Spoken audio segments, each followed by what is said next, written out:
오늘의 말씀 누가복음 5장 1절로 8절입니다. 신약성경 95면 누가복음 5장 1절로 8절.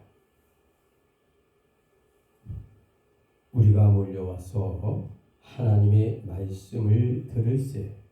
예수는 게네사렛 호숫가에 서서 2절입니다. 호숫가에 배 두 척이 있는 것을 보시니 어부들은 배에서 나와서 그 물을 씻는지라. 예수께서 한 배에 오르시니 그 배는 시몬의 배라. 육지에서 조금 떼기를 정하시고 앉으사 배에서 우리를 가르치시더니 말씀을 마치시고 시몬에게 이르시되 깊은 데로 가서 그물을 내려 고기를 잡으라. 시몬이 대답하여 이르되 선생님, 우리들이 밤이 새도록 수고하였으되 잡은 것이 없지만은 말씀에 의지하여 내가 그물을 내리리이다 하고 6절입니다. 그렇게 하니 고기를 잡은 것이 심히 많아 그물이 찢어지는지라. 이에 다른 배에 있는 동무들에게 손짓하여 와서 도와달라 하니 그들이 와서 두 배의 체험에 잠기게 되었더라. 자, 8절 마지막입니다. 시몬 베드로가 이를 보고 예수의 무릎 아래에 엎드려 이르되 주여 나를 떠나소서 나는 죄인이로소이다 하니. 아멘. 자, 여러분, 오늘의 주제, 여러분 주보를 보시면 오늘의 주제가 인생의 도약판을 뛰겠습니까? 라고 나왔습니다. 자, 우리 눈높이를 맞추시고 함께 인사합니다. 주님의 이름으로 사랑합니다. 자, 여러분, 우리가 성경을 보게 되면 몇 가지를 주목할 부분이 있습니다. 자, 구약에서는 젖과 꿀이 흐르는 이 가나안 땅과 예루살렘이라는 지역과 지명이 유난히 강조되고 있다라고 하는 거죠. 그런데 신약에서는 갈릴리 호수라는 이 지명이 유난히 비중 있게 기록되어 있다라고 말씀을 드릴 수 있습니다. 자, 여러분, 혹시 갈릴리 호수 하면 과연 우리는 무엇이 연상될까라는 거죠. 자, 여러분, 우리가 이스라엘을 이렇게 보시면 이 예루살렘을 중심으로 해서 이제 갈릴리 호수 그리고 사해바다 요단강, 자, 우리가 이런 관점에서 이스라엘 지도를 보게 됩니다. 자, 그런데 이 갈릴리 호수 그러면 우리가 성경에서 수없이 이 갈릴리 호수에 대해 이야기하고 또 예수님의 3년 3개월의 공생의 기간 동안에 대부분이 이 갈릴리 호수를 중심으로 말씀 선포가 이루어지었고 치유사역과 제자의 가르침이 있었기 때문에 이 갈릴리 호수에 대한 유난히 아름다운 생각과 또한 보고 싶은 그러한 호수가 아닐까 생각되고 집니다. 자, 갈릴리 호수 하면 우리 기독교인에게 크게 세 가지가 기억되고 연상될 것이다 라고 말씀을 드릴 수 있을 것 같습니다. 자, 갈릴리 호수 그러면 첫 번째, 이 갈릴리 호수는 우리는 가보지 않았지만 참으로 큰 호수가 아닐까라는 그러한 생각을 떠올리게 합니다. 왜일까? 바로 바다라고도 표현되고 호수라고도 표현되고 해변이라고 표현되는 걸 보아서 갈릴리 호수가 얼마나 클까? 가보지 않은 사람도 큰 호수, 어마어마한 호수라는 것을 우리가 연상하고 상상할 수 있지 않을까 생각되어집니다. 자, 갈릴리 호수 그러면 우리가 두 번째로 생각나는 것은 자, 예수님의 제자 중 특별히 베드로 그 외에 몇 사람들이 이 갈릴리 호수에서 어부 생활을 했던 그런 모습을 떠올리며 우리는 늘 갈릴리 호수와 이 어부, 고기잡이, 그물 이런 모든 것들을 두 번째 우리가 연상되지 아니할까 생각되어집니다. 자, 여러분 우리가 기독교를 믿으면서 특별히 이 갈릴리 호수를 대하는 세 번째의 떠올림, 다시 말하면 갈릴리 호수의 연상에 대한 그런 생각은 무엇일까? 그것은 바로 이 갈릴리 호수가 정말로 가보지는 않았지만 아름답고 멋지고 그렇지 않을까 그런 생각이 들지 않겠습니까? 왜? 신약 성경에서 유난히 이 갈릴리 호수의 주변의 이야기와 많은 기적들이 있기 때문이다라고 하는 거죠. 물론 저는 갈릴리 호수를 가봤습니다만은 많이 가보지 않은 우리 일반적인 사람들도 이 갈릴리 호수 하면 왜 고향의 호수처럼 뭔가 다정하고 그리고 보고 싶고 또 아름답고 큰 호수고 옴으로 생각되어지는 그런 느낌이 강하게 드는 것이 바로 신약 성경에서 말하고 있는 이 갈릴리 해변이요 호수다라고 말을 해도 과언이 아닐 것입니다. 그런데 여러분 우리들이 꼭 짚고 넘어갈 것이 있어요.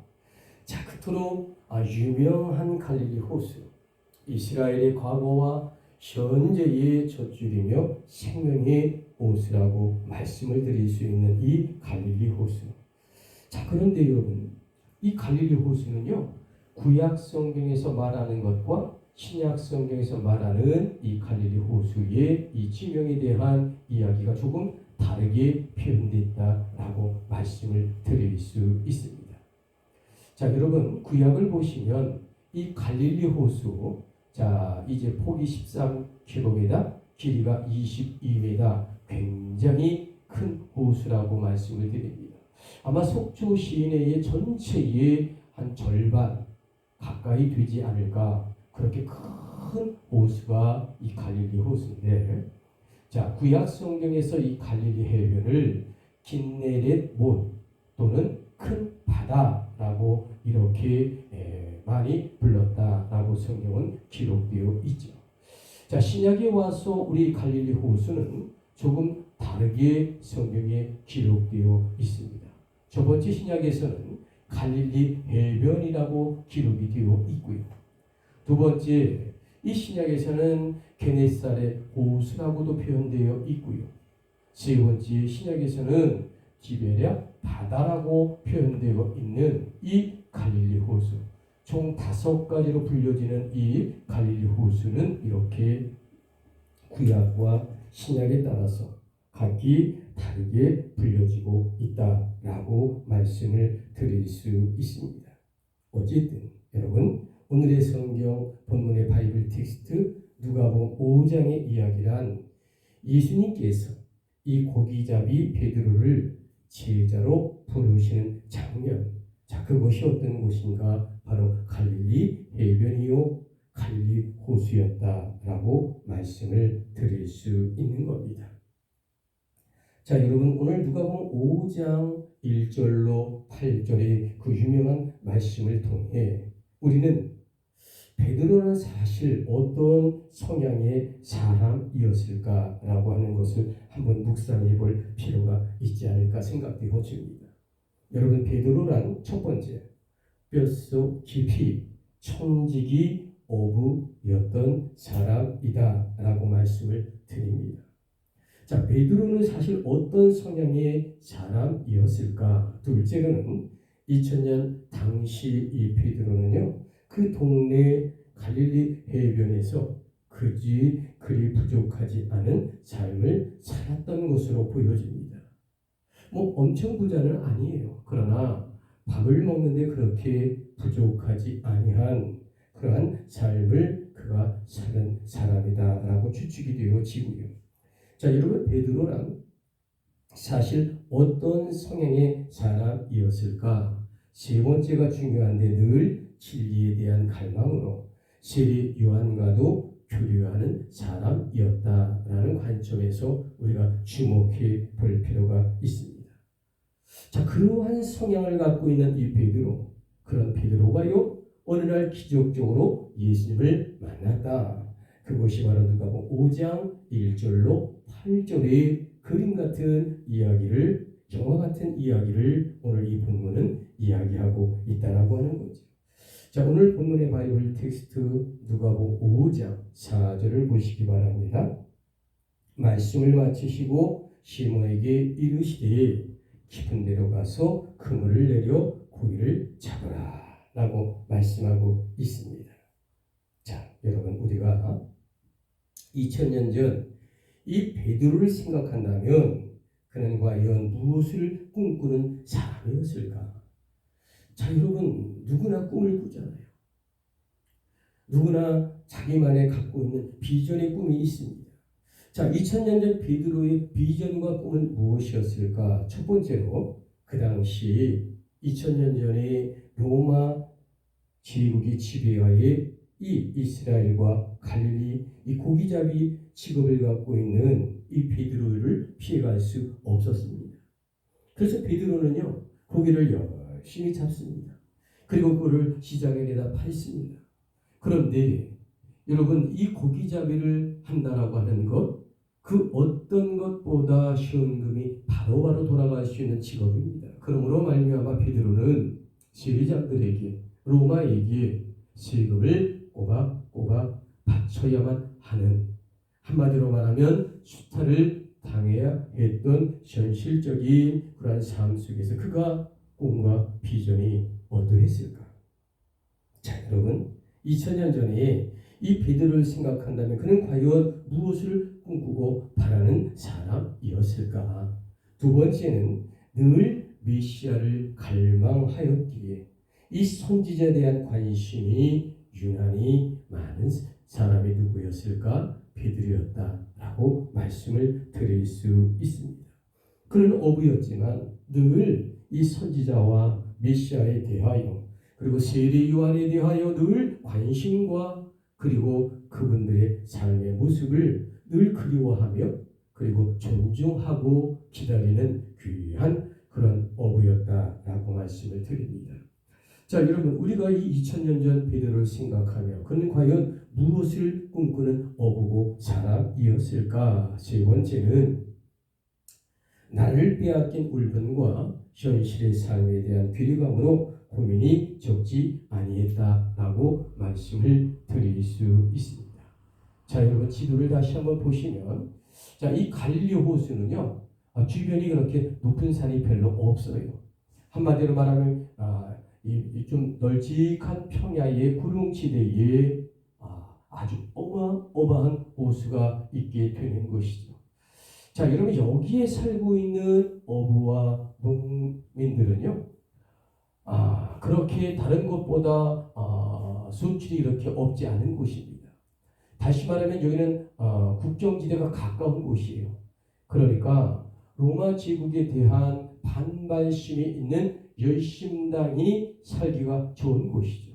왜냐하면 로마에게 순종하는 것 같지만 때를 따라서는 반항하고 그리고 또한 이제 독립운동 같은 것을 하다가 이웃나라로 도망가기 좋은 위치가 바로 이 갈릴리 호수라고 하는 전체적인 지명과 배경을 갖고 있거든요.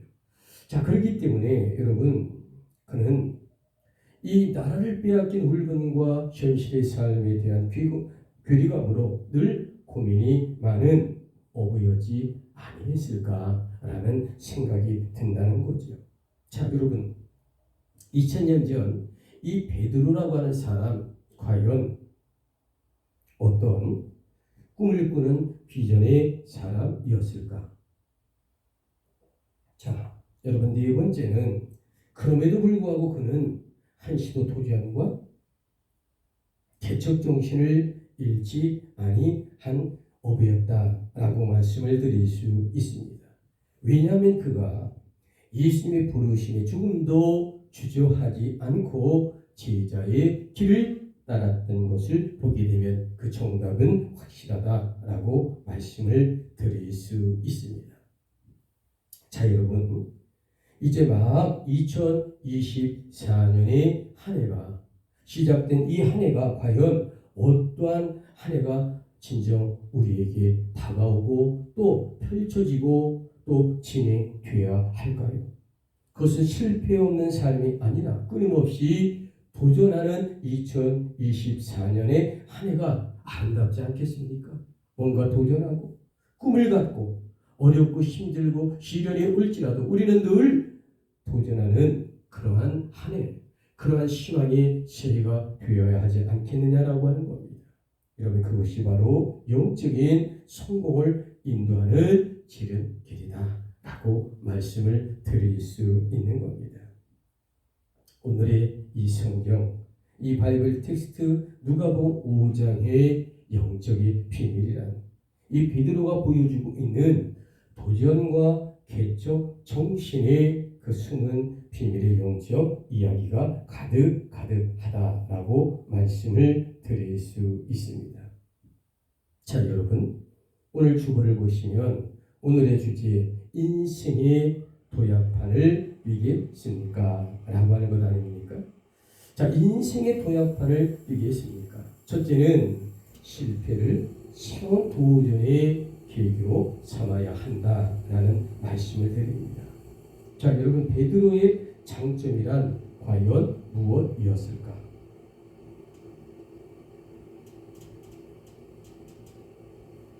자, 여러분, 베드로의 장점은 과연 무엇일까? 이 실패를 낭만의 계기로 삼지를 않았다는 거죠. 오히려 전혀 새롭게 도전하는 계기로 삼은 자가 누구냐? 베드로라고 말씀을 드릴 수 있습니다. 여러분, 지금 베드로는요, 밤이 늦도록 수고하였지만 고기를 한 마리도 잡지 못했습니다. 아니, 고기를요, 한 두 마리, 세 마리도 잡았다면 얘기가 달라지죠. 자, 평생 직업이었고요, 평생 자신의 앞보수였고 자기의 놀이터고 삶의 일부분인 그 갈릴리 호숫가에서 그가 밤이 맞도록 일했지만 단 한 마리의 고기조차 잡지 못했다. 그는 분명히 그날따라 고기잡이에 실패한 것이 사실인 것을 부정할 수 없다라고 하는 거죠. 여러분, 그러나 그는요, 모든 것을 포기하지 않았습니다. 자, 5장 4절을 한번 눈여겨보시기 바랍니다.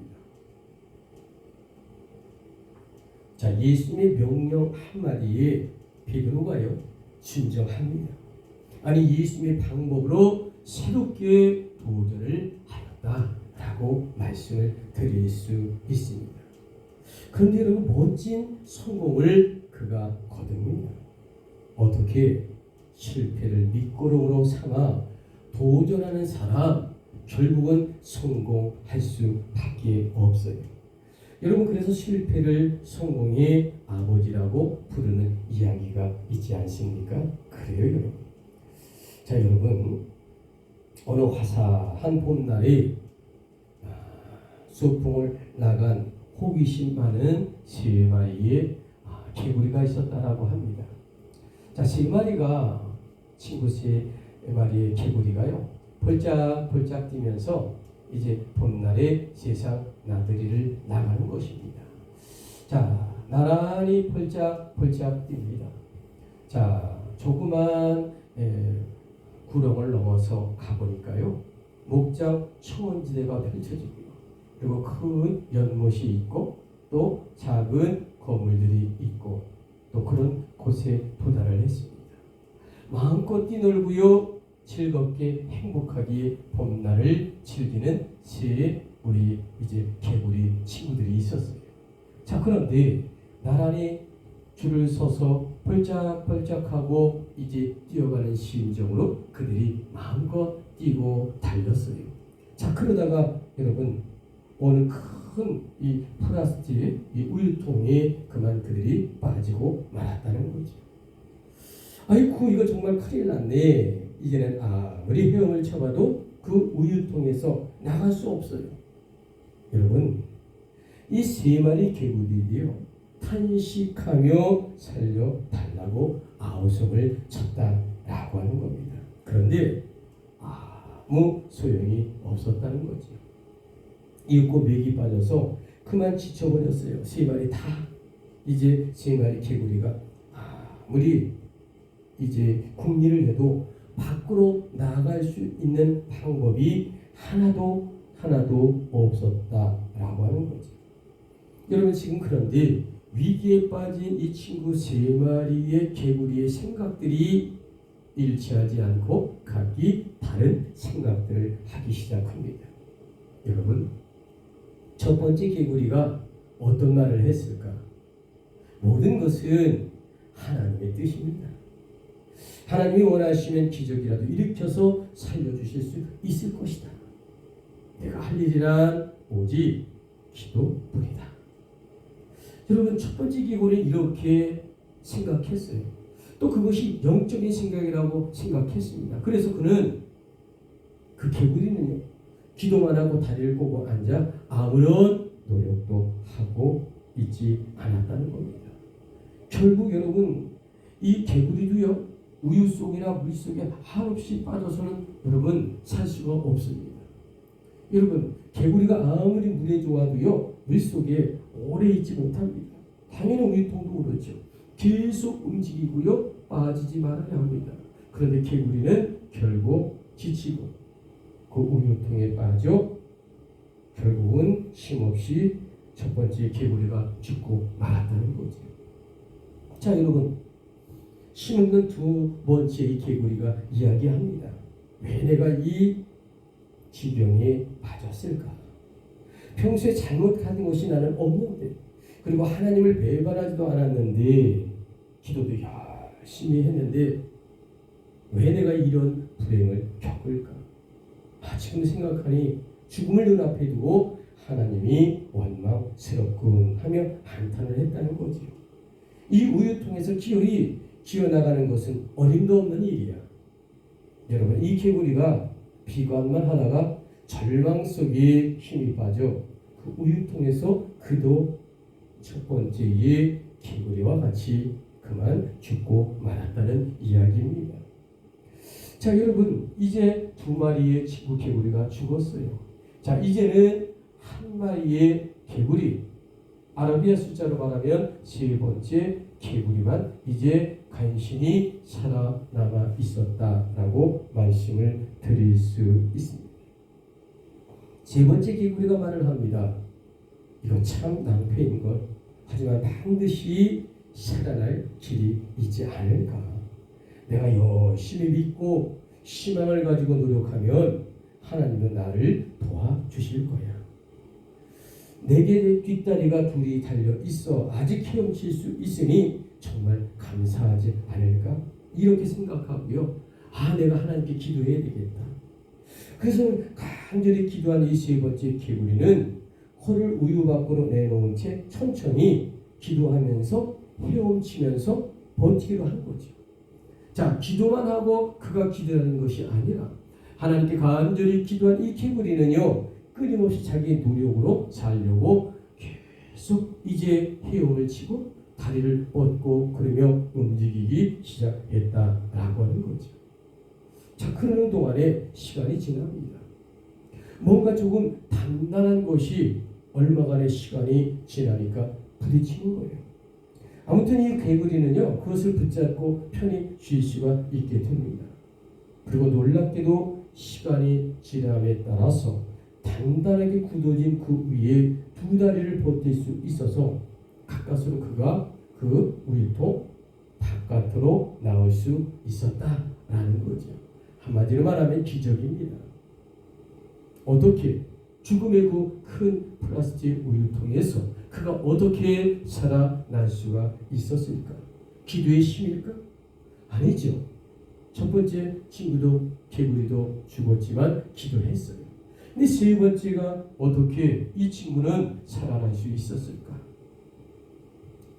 개구리가 헤엄을 치면서요, 휘젓는 동안에 이 우유가 표면에 기름이 응고하여 결국 이 우유는요, 버터가 되어 만들어지는 과정을 통해 이 개구리가 빠져나올 수 있었다라고 하는 이야기입니다. 여러분, 그 세 번째 개구리만이 유일하게 살아날 수가 있었다라는 이 이야기의 예와 이야기. 여러분, 이것이 개구리라고 할지라도 진정한 도전이고 개척 정신이 아니겠느냐라고 하는 겁니다. 주를 믿으면서 정말 우리가 하나님께 기도하지만 이 기도를 통해 내가 해야 할 바를 해야 하고 내가 또 최선의 삶의 노력과 또 나의 애정과 나의 모든 힘을 기울여 하나님께 영광 돌리며 최선을 다해야 하지, 우리는 기도를 하고 하나님께 맡긴다고만 되는 것이 아니라 하나님께 기도하고 우리가 삶의 변화가 있도록 최선을 다하여 우리가 노력하고 꿈을 꾸고 하나님을 향해 함께 노력하고 선포하고 그리고 기도의 응답을 기다려야 살아날 수 있고요, 변화할 수 있고요, 기적의 역사, 도전 정신이 살아 있어야 한다는 이야기를 이 세 개구리의 이야기를 통해 우리에게 영적인 말씀이 되는 귀한 예화의 이야기가 아닐까 생각되어집니다. 여러분, 예수님은 실패자에게도 새 도전의 기회를 반드시 주시는 분이십니다. 자, 누가복음 22장 31절에도요 아주 귀한 말씀이 있습니다. 시몬아 시몬아 보라, 사탄이 밀가부르듯 하려고 너희를 청구하였으나 그러나 내가 너를 위하여 네 믿음이 떨어지지 않기를 기도하였으니 너는 돌이킨 후에 네 형제를 굳게 하라 하셨습니다. 여러분, 잠언 24장 16절을 보시면요 아주 귀한 말씀이 있죠. 의인은 7번 넘어져도 다시 일어나 도전하였다라고 기록하고 있는 것입니다. 자, 여러분, 오늘의 주제가 무엇입니까? 인생의 도약판을 뛰겠습니까?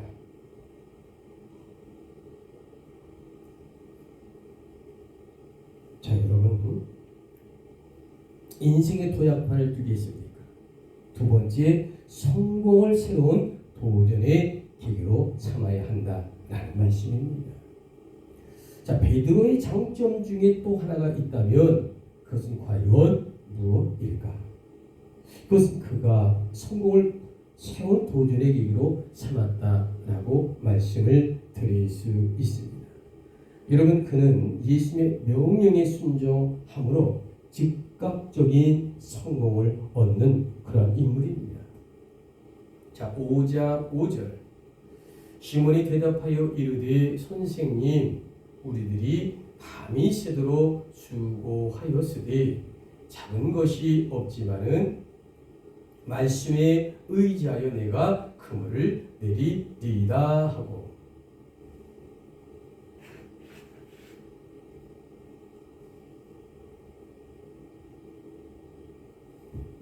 자, 여러분, 이 베드로의 고백을 깊이 묵상하시면 바로 이곳이 믿는 자들의 고백이 아니냐라고 할 만큼 귀합니다.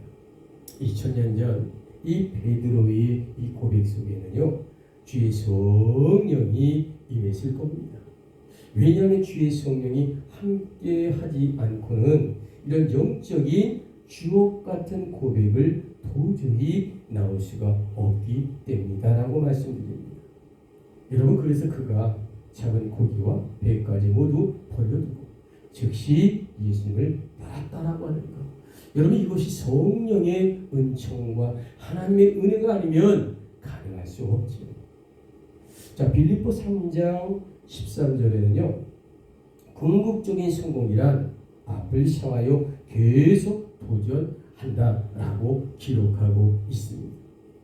그래서 베드로란 성공을 새로운 도전으로 삼아 결국 그것은 하나님의 나라의 완성을 이루는 귀한 수제자요 12제자 중에도 으뜸인 베드로가 되었다라고 말씀을 드릴 수 있습니다. 자, 여러분, 오늘의 주제 누가복음 5장 1절로 8절, 인생의 도약판을 뛰겠습니까? 세 번째 마지막입니다. 예수님과의 만남을 새로운 도전의 계기로 삼았다라고 하는 거죠. 자, 여러분, 베드로는요 갈릴리 호수에서 장뼈가 굵은 사람이었다라고 말합니다. 그런데 앞서도 말씀을 드렸지만 고기가요 한 마리라도 잡았으면 괜찮아요. 근데 밤이 새도록 여러분 단 한 마리도 잡지 못했어요. 그리고 새벽을 맞았습니다. 자, 여러분 2000년 전에 고기잡이라고 하는 것 여러분 어떻게 생각하십니까? 자, 지금은요 우리가 고기를 잡을 때 보통 나일론 그물을 씁니다. 아주 발전한 거죠.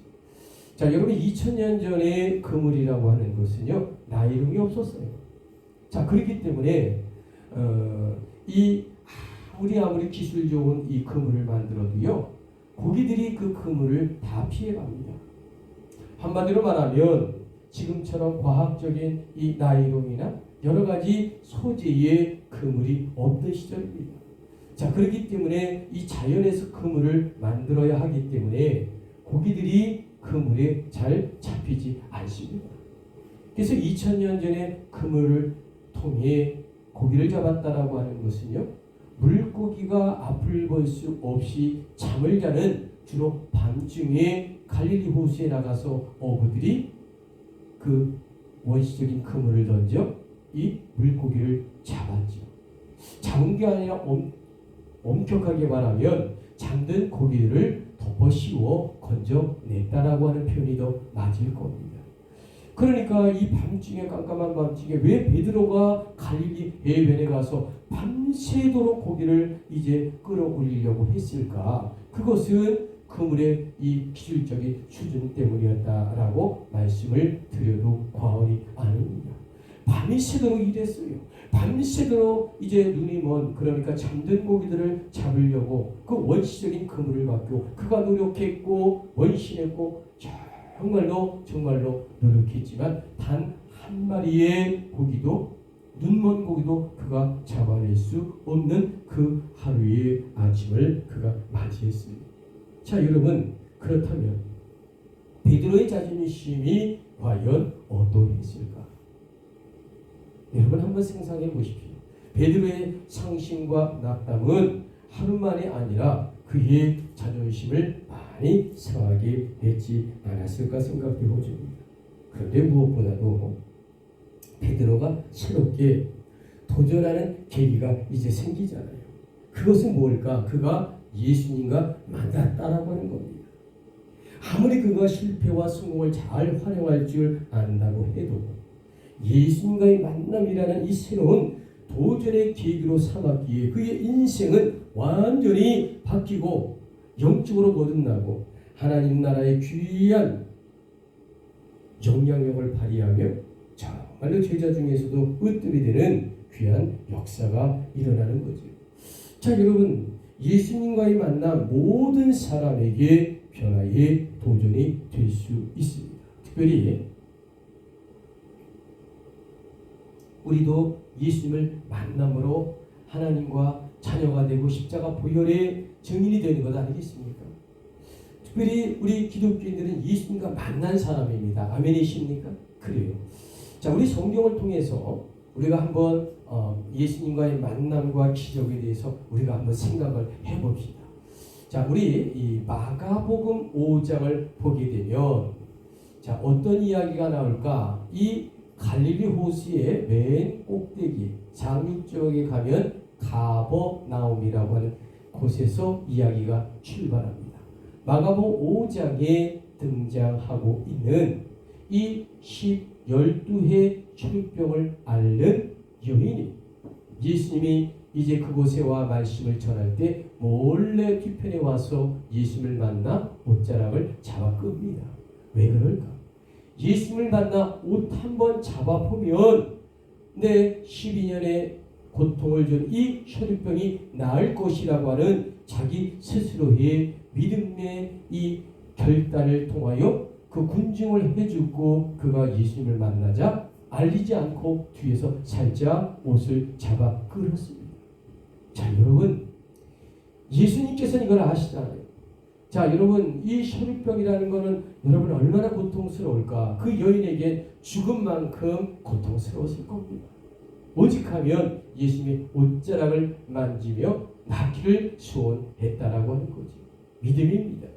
여러분 중요한 것이 무엇일까? 여러분 예수님과의 만남, 예수님의 옷자락을 통하여 나을 수 있다는 믿음, 이 믿음이 기적을 이루고 더 나아가 예수님의 만남을 통하여 그가 예수를 깨닫고 구원받는 이 혈육병만이 아니라 그의 삶이 구원받는 놀라운 역사가 바로 이 갈릴리 호수 해변의 가버나움에서 만남의 역사가 있었다라고 말씀을 드릴 수 있습니다.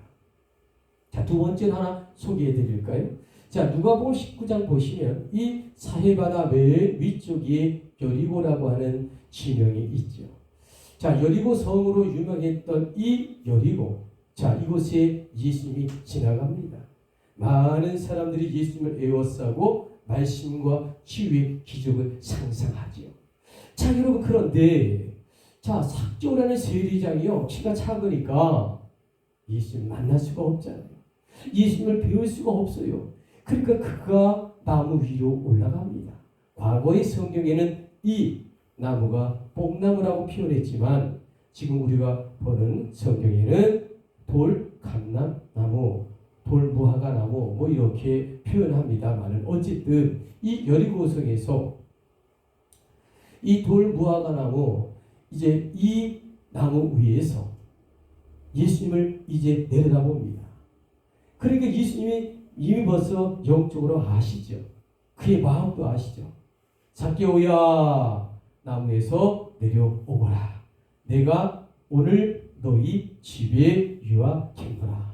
예수님 초청하지 않았어요. 그러나 이 삭개오를 알아보고요, 그의 갈급한 심령과 그의 고통의 아픔의 영적인 부분을 다 아시고 그를 만났어요. 아니죠.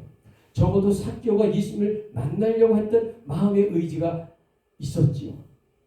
여러분, 그러니까 기적의 역사는 어디서 일어날까? 예수님을 만남으로 이제 가난한 자들에게 토색했던 것까지 그가 토해내고 동시에 구원의 역사도 맛보는 귀한 이 성경에 아주 귀한 삭개오의 영적인 이야기까지 전해지는 것 아니겠습니까? 자, 여러분, 또 우리가 이 예수님의 만남을 통하면 요한복음 4장에 보면 또 영화 같은 기적 같은 이야기의 만남의 이야기가 등장하고 있다라고 말씀을 드립니다. 자, 이것은 어떤 이야기일까? 자, 요한복음 4장을 보시면 예루살렘에서 쭉 중앙산지를 따라가면 이 나사렛 동네와 중간 지점이 요 지점입니다. 불빛 비치는 이 지점이 사마리아 지역이죠. 자, 이 사마리아 지역은요, 이 잡종과 혼혈아가 많이 있었어요. 자, 여기에는 민족의 비극과 나라의 비극이 있죠. 다시 말하면 아수르와 또 바벨론의 이 침략을 통해 이스라엘이 멸망당했을 때, 자, 이곳으로 많은 사람을 이주하여 이제 혼합 민족이 만들어짐으로 말미암아 이스라엘 백성들이 다시 바벨론 포로 이후에 돌아와서 신약을 이제 시대가 되었을지라도 이 사마리아 여인들과의 사람들과의 상종은 전혀 이루어지지 아니할 만큼 천한 지역이요, 음란한 지역이요, 더러운 지역이요, 그리고 인간 이하의 사람만 사는 그런 동네로 낙인 찍힌 곳이 사마리아입니다. 그런데 여러분, 요한복음 4장 보니까 이 수가성의 여인을 만나는 예수님과의 기적적인 영화 같은 장면을 통하여 여러분 놀라운 기적의 역사가 일어나죠. 아주 햇빛이 뜨거운 정오 시간에 여인이 땀이 다 뜨거워서 수가성 우물가에, 야곱의 우물가에 와서 물을 기를 때 아무도 없습니다. 예수님이 물을 달라고 합니다. 자, 여러분, 한마디로 말하면 이 여인은 더러운 여인이고 상처가 많은 여인이죠. 남편이 5 있지만 자신이 남편이 아니라 다 남의 남편입니다.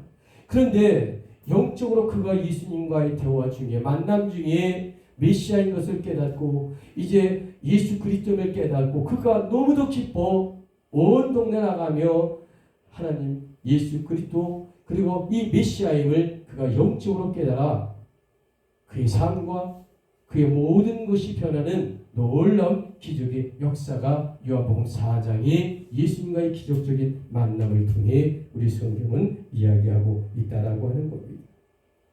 여러분, 그 여인, 이 수가성 여인, 불행한 여인이었지만 그런데 예수님을 만나 영안의 눈이 밝아지는 기적을 맞이했다. 여러분, 이렇게 성경은요, 이 만남에 대하여, 예수님과의 만남에 대하여 아주 수없이 주옥 같은 이야기들을 우리 이 성경을 통해 우리에게 전하고 있다라고 하는 겁니다. 여러분, 그렇기 때문에 인생이란 과연 누구와 만나야 하는가 라고 하는 것이 너무도 중요합니다. 어떤 친구를 만날까? 어떤 교우를 만나야 하는가? 어떤 목회자를 만나야 하는가? 그리고 어떤 배우자를 만나야 하는가? 그리고 하나님이 우리에게 어떤 자녀를 주실 건가? 이 모든 것, 특별히 예수 그리스도의 십자가 보혈과 우리의 만남, 그리고 또한 그분을 고백하고 여호와 하나님 안에서, 예수 그리스도 안에서 우리가 죄인인 것을 고백하고, 그리고 우리가 새로운 구원의 역사를 창조하는 이 십자가 보혈의 이 구속사를 통하여, 예수 그리스도를 통하여 우리가 새 생명으로 하나님의 나라 킹덤 오브 갓 해 바실리아 투테우 하나님의 나라의 백성으로 바뀌는 모든 것이 예수의 십자가 보혈의 만남의 고백의 역사를 통해 우리가 새롭게 거듭나고 하나님의 나라의 백성으로 인정되고 재탄생될 수 있다라고 하는 기쁨의 복음의 소식이 아니겠습니까? 여러분, 정말로 중요합니다. 인생이라고 하는 누구와 만나야 하는가? 그것은 바로 2024년에 우리가 새로운 영의 눈을 또 주님을 만나야 한다라고 하는 겁니다. 왜 그럴까? 자, 여러분, 우리가 그동안에 주를 믿는다고 하면서도 1년, 10년, 20년, 50년, 아니 우리가 하나님을 만나고 기독교인이라고 우리가 고백하고 예배드리지만 혹시 우리들이 다성과 관념에만 주를 만났다면, 여러분, 올해 2024년에는요 회개하여 진정으로 주님과 영적으로 다시 한번 만나고요, 그리고 회개하고 거듭나며 정말로 십자가 보혈이 예수 그리스도와 함께 다시 한번 우리가 본질적으로 성령으로 거듭나고 말씀으로 거듭나고 또 우리의 부족함을 회개하여 새롭게 출발하고 또 영으로 하나님과 교제하며 늘 승리하는 그런 우리의 삶의 정적인 만남이 이루어지는 한 해가 되기를 원합니다. 그래서 아모스 5장 6절에 과연 뭐라 했습니까? 너희는 여호와를 찾으라, 그리하면 살리라. 자, 여러분 이것이 2000년 전 베드로의 이야기고요. 바로 2024년을 맞이한 우리 모두의 이야기가 아닐까 생각되고 칩니다. 자, 여러분, 정말로 오늘의 결론입니다. 2024년 베드로처럼 도전에 승리하는 방법은 구체적으로 과연 무엇일까? 첫째는 시편 37편의 하나님의 도우심을 신뢰하라라고 하는 겁니다. 여러분, 진정 우리는요 하나님만을 신뢰하는 한 해를 맞이하고 또 보내고 늘 간구해야 하지 않겠습니까? 자, 2024년 이 새해 베드로처럼 도전에 승리하는 방법이 과연 무엇일까? 실행적으로 여러분, 두 번째 잠언 24장에 넘어져도 다시 일어나야 한다라고 하는 겁니다. 자, 여러분, 2024년이요 이 올해 새해가요, 그리고 올 한 해 1년 동안 우리에게 희망과 꿈과 소망이 되고 그리스도 안에 산다고 하지만, 자, 여러분, 장밋빛 스카프가 아닙니다. 여러분, 2024년은요 어렵고 힘든 한 해가 분명합니다. 세계적으로도 그렇고 경제적으로도 그렇고 신앙적으로도 그렇고 영적으로도 그렇고 뭐 하나 녹록한 것이 올해 만만한 게 없어요. 전쟁 소식, 또 북한의 움직임, 모든 것을 보게 되면 참으로 어렵고 힘든 한 해가 시작되는 것이 틀림이 없어요. 여러분, 우리가 행복하고 비전과 꿈을 갖는 거 좋아하지만, 여러분, 이 비전과 꿈과 그리고 희망은 저절로 누가 갖다 주지 아니합니다. 그것은 우리와 하나님과 영적 관계에서 우리가 새로운 설정을 통해 바라보고 소망과 또한 실천을 통해 하나님 앞에 기적으로 성령으로 그리고 축복으로 받아야 올 한 해 우리가 그리스도를 만나고 하나님을 만나야 우리가 살 수 있다는 거지. 자, 그런 관점에서 2024년 베드로처럼 도전에서 승리하는 이 한 해가 되려면 어떻게 해야 될까? 셋째는 하나님을 앙망하며 새 힘을 얻어야 한다라고 하는 것입니다. 자, 여러분, 새 힘을 얻는다. 나의 결단이 우선 중요하고요. 두 번째는 성령께 의지해야 한다라는 말씀을 드립니다. 많은 사람이 오해합니다. 하나님, 우리에게 성령을 부어 주옵소서. 하나님, 보혜사 성령을 통하여 우리가 알 바를 알지 못하는 것까지 빌게 하여 주시고 우리를 조력하여 주시고 우리를 협력하여 주시고 우리 삶을 인도하여 주옵소서 우리가 기도합니다. 그런데 여러분, 우리가 성령론을 참으로 이해를 잘 하셔야 됩니다. 여러분, 우리가 세례받을 때 이미 세례 성령이 우리에게 임하셨어요. 그러므로 말미암아 우리 모든 성도들에게는 세례 성령이 강하게 우리의 삶에 존재합니다. 그러나 또한 우리가 살아가면서 더 성령으로 공급받아야 하는데 그것이 무엇일까? 바로 보혜사 성령입니다. 그러므로 말미암아 우리의 삶에 세례 성령을 받은 우리가 늘 이 성령에 감사하여 또 보혜사 성령을 우리가 사모하고 또 기도하여 더 충만하게 받아서 우리가 성령 충만한 사람이 되는 것입니다. 우리가 세례 성령을 잊지 않고 감사하며 또 보혜사 성령을 덧입혀 줌으로 말미암아 이 두 가지의 성령이 우리로 하여금 가득가득 넘치는 그러한 삶의 고백이 되어야 한다라는 말씀 우리가 꼭 기억을 해야 한다라고 말씀을 드립니다. 여러분, 오늘의 결론 2024년 이 베드로처럼 도전하며 승리하는 한 해가 되기 위해서는 어떻게 해야 할까? 네 번째 마태복음 16장을 보니까 사탄의 괴기를 단호하게 거절하며 잘나는 겁니다. 자, 여러분, 우리가 정말로 주 예수 그리스도의 십자가 보혈을 통하여 우리가 구원받고 천국 백성으로 인침을 당했죠. 자, 그런데 여러분, 우리가 정말로 중요하고 우리가 소중히 다뤄야 할 것은 이 원죄에 대하여 예수 그리스도의 십자가 보혈을 통한 용서받았습니다. 그리고 또 우리가 미래에 범할 모든 자범죄까지 예수 그리스도께서 십자가 지셨어요. 그러므로 여러분, 우리는 그러나 우리가 살아가면서 또 이루어지는 모든 자범죄는 늘 회개하고 거듭나야 합니다. 그러나 우리가 천국 가는 날까지 영원한 모습이 아니기 때문에 우리가 늘 기도하고 간구하여 여러분, 우리 죄를 용서받고 그러나 그 용서 속에 가장 중요한 게 뭘까? 우리 자범죄에 대한 회개라고 하는 것이죠. 끊임없는 회개를 통하여 이 회개가 온전히 이루어지지 아니하면 사탄 마귀의 이제 조롱거리가 될 수 있기 때문입니다. 여러분, 그러므로 말미암아 우리가 이 죄론을 잘못 이해하게 되면 원죄를 통해 우리가 예수 그리스도의 보혈을 통하여 우리가 구원을 받고 또 천국 백성으로 인침을 당하지만 우리 자범죄를 인하여 너무도 우리 자범죄를 통하여 우리가 이 죄를 갖고 너무 고민하면 우리는 이 죄에서 자유롭지 못하다라고 하는 것이죠. 여러분, 우리 죽는 날까지요 완벽한 자범죄로부터 완전히 우리가 100% 완전히 자유로울 수 없습니다.